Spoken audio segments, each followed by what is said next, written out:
By 8 a.m., the Speaker of Parliament, Anita Among, had already taken her seat to chair the sitting of Parliament to pass the national budget estimates for the financial year 2023-2024.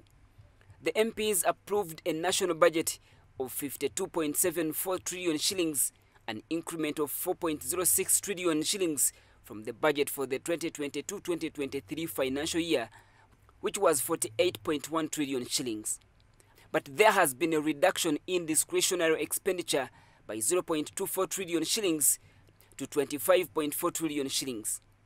Some of the highlights of the resource envelope include domestic revenue Uganda shillings 29.67 trillion, budget support 2.7 trillion, domestic financing 3.38 trillion, domestic debt refinancing 8.36 trillion, project support 8.26 trillion, and local government 287.1 billion shillings.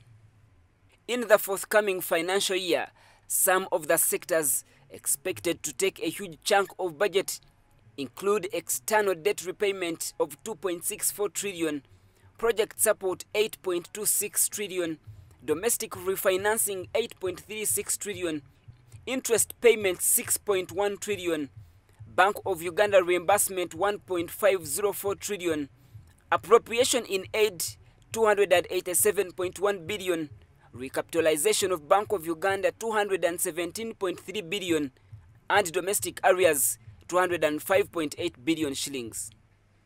This leaves with government only 25.16 trillion shillings as discretionary expenditure.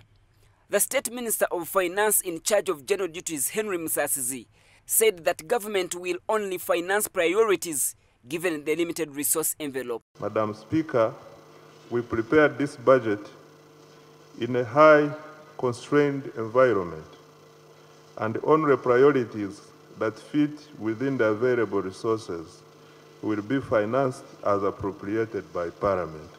The sectors with the largest share include the Ministry of Defense with 3.865 trillion, Ministry of Finance 2.428 trillion, Ministry of Health 1.68 trillion, Ministry of Works and Transport 1.243 trillion, Ministry of Energy and Mineral Development 1.476 trillion, Ministry of Water and Environment 1.139 trillion, among others.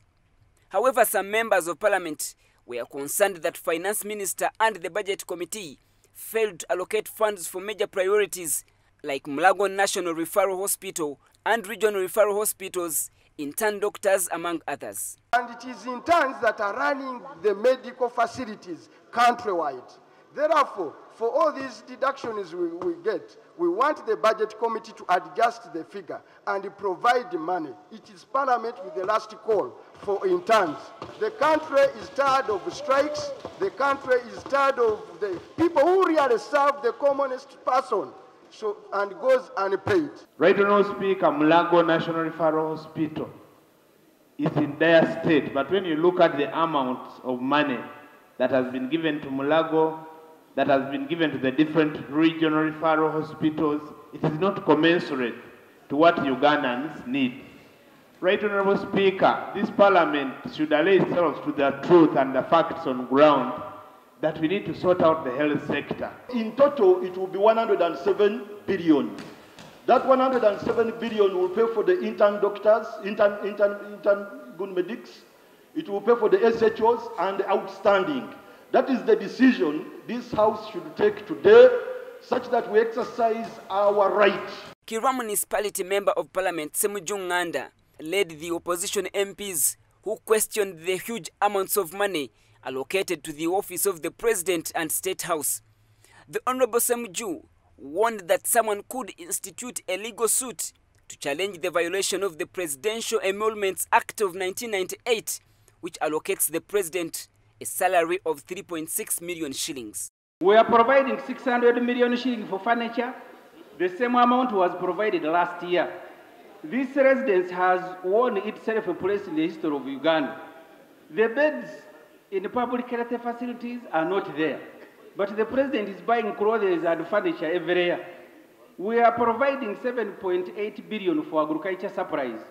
We are also providing another 184 million for veterinary services. Did the president turn State House into a farm without the knowledge of the country? According to the finance minister, the objective of the 2023-2024 budget strategy is to restore the economy to medium-term growth path of 6 to 7% per annum. The budget committee recommended that a study should be urgently undertaken to assess the effectiveness, efficiency and impact of tax exemptions over the years, especially to the investors, mainly foreign. The committee also recommends that incentives and exemptions are rationalized and, where necessary, use them judiciously to target productive sectors.